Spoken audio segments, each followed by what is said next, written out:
नमस्कार। आज फिर हम एक शुभ योग के बारे में बात करेंगे। कुंडली में बनने वाला एक शुभ योग जिसका नाम है स्वयं सिद्धा योग। अब भाई स्वयं सिद्धा योग नाम से स्पष्ट है, खुद को सिद्ध कर लेने वाला योग। यदि ऐसा योग किसी जातक की कुंडली में होता है तो वो जातक खुद को दुनिया के सामने, जमाने के सामने सिद्ध कर देता है कि भाई मेरी ये ताकत है, मेरी ये हैसियत है।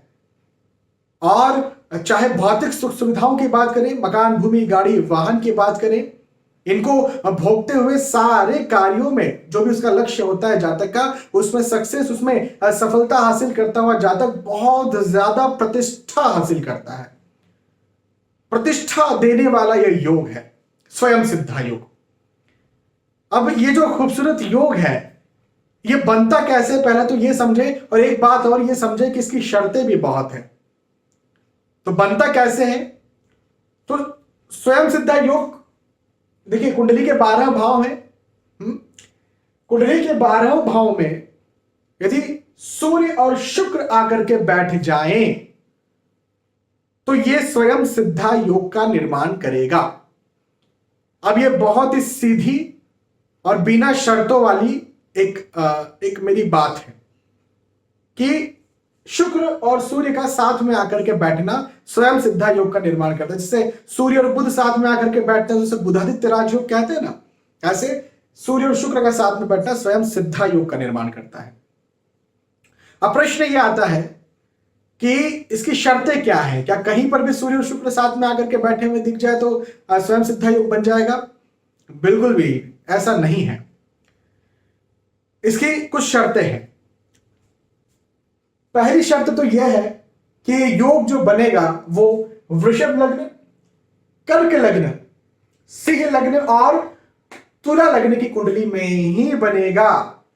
जी हां, इसकी ये शर्त है, क्योंकि इसके अलावा यदि दूसरी कुंडलियां हुई तो कहीं ना कहीं शुक्र या सूर्य मारकत्व लेकर के बैठेंगे या फिर कहीं ना कहीं खराब फल देने वाले बैठेंगे। तो इन 4 लग्नों में ही स्वयं सिद्धा योग बनता है। एक शर्त यह है। इसके बाद में दूसरी शर्त, सूर्य और शुक्र में से कोई भी ग्रह, दोनों में से कोई एक भी ग्रह नीच ना हो, नीच राशि स्थित ना हो। देखिए यदि सूर्य देवता नीच राशि स्थित हो तो ठीक है, शुक्र देवता के साथ यदि वो आकर के बैठेंगे तो कहीं ना कहीं नीचता भंग हो जाएगी। लेकिन शुक्र नीच राशि स्थित आकर के बैठ गए तो फिर नीचता भंग होना बहुत जरूरी है। नीचता भंग, आप समझ रहे हैं मैं क्या बोल रहा हूं? नीच भंग राजयोग एक थ्योरी है। यदि आप उसे नहीं समझते हैं, नहीं जानते हैं, तो आपको यह बात भी मैंने पहले सिखाई है। आप नीच भंग राजयोग और VS एस्ट्रोलॉजी डाल दीजिएगा सर्च में, आपको वो वीडियो मिल जाएगा। तो यदि कहीं सूर्य और शुक्र नीच राशि होंगे तो यह योग नहीं बनेगा। लेकिन नीच भंग राजयोग, यदि जो भी ग्रह सूर्य और शुक्र में से कोई भी नीचता में बैठे हो, नीच भंग राजयोग के साथ बैठ गए तो वहां पर जरूर से स्वयं सिद्धा योग बन जाएगा। ठीक है। अगली शर्त क्या है?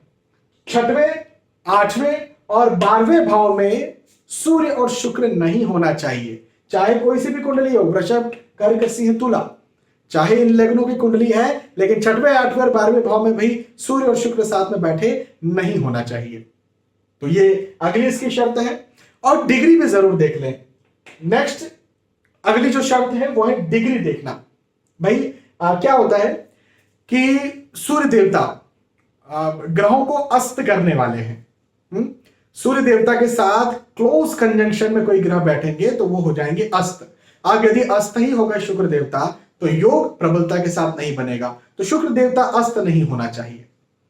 और यदि कहीं शुक्र देवता अस्त है तो फिर उनका रत्न पहनना, जैसे वैसे तो direct stone of Venus is diamond, जो शुक्र का डायरेक्ट रत्न है वो है हीरा, लेकिन हर कोई हीरा अफोर्ड नहीं कर सकते हैं, तो फिर ओपल पहना जाए। यदि कहीं शुक्र देवता अस्त है तो ओपल पहन करके उनकी अस्तता को दूर करना पड़ेगा, तब जाकर के फिर ये योग बनेगा।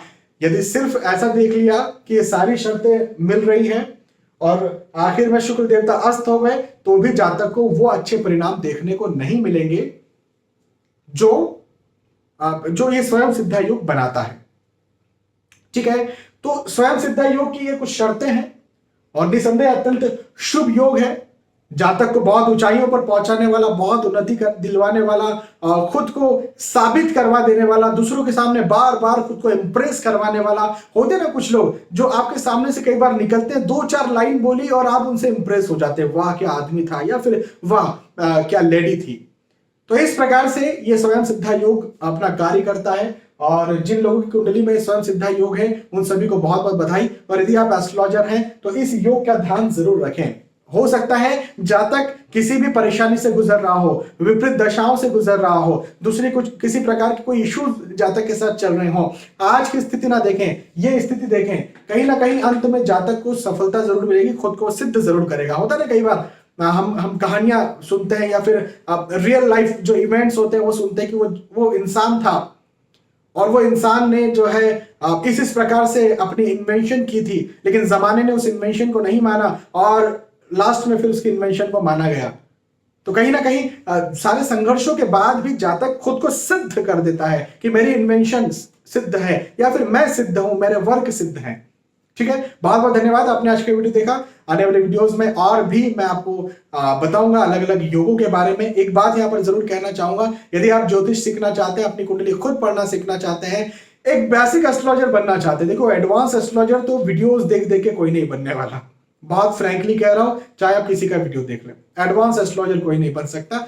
वो तो उसके लिए तो एक्सपीरियंस अपना जरूर लगाना पड़ेगा, 8 साल 10 साल कम से कम एक्सपीरियंस लगाओ तब जाकर के एडवांस एस्ट्रोलॉजर बनोगे। लेकिन एक बेसिक एस्ट्रोलॉजर बनना है, बेसिक थ्योरीज जाननी है, तो आप जो है इस चैनल को सब्सक्राइब कर सकते हैं। इस चैनल की playlist astrology lesson in Hindi में, यदि आप इस वीडियो को यूट्यूब पर देख रहे हैं तो यूट्यूब चैनल की playlist astrology lesson in Hindi में जाए। फेसबुक पर, इंस्टाग्राम पर देख रहे हैं तो भी आपको यूट्यूब की प्लेलिस्ट में आना पड़ेगा। एस्ट्रोलॉजी लेसन इन हिंदी उस प्लेलिस्ट का नाम है, वहां पर आप जाएं, वहां जाकर के आपको मेरे शुरू से लेकर के आखिर तक वीडियोस देख लीजिए, आप एक बेसिक एस्ट्रोलॉजर जरूर से बन जाएंगे। बहुत बहुत धन्यवाद आपका, आपने आज का वीडियो देखा। आने वाले वीडियोस में, आने वाले एपिसोड से फिर मिलेंगे, तब तक के लिए आज के इस वीडियो आपसे चाहता हूं नमस्कार।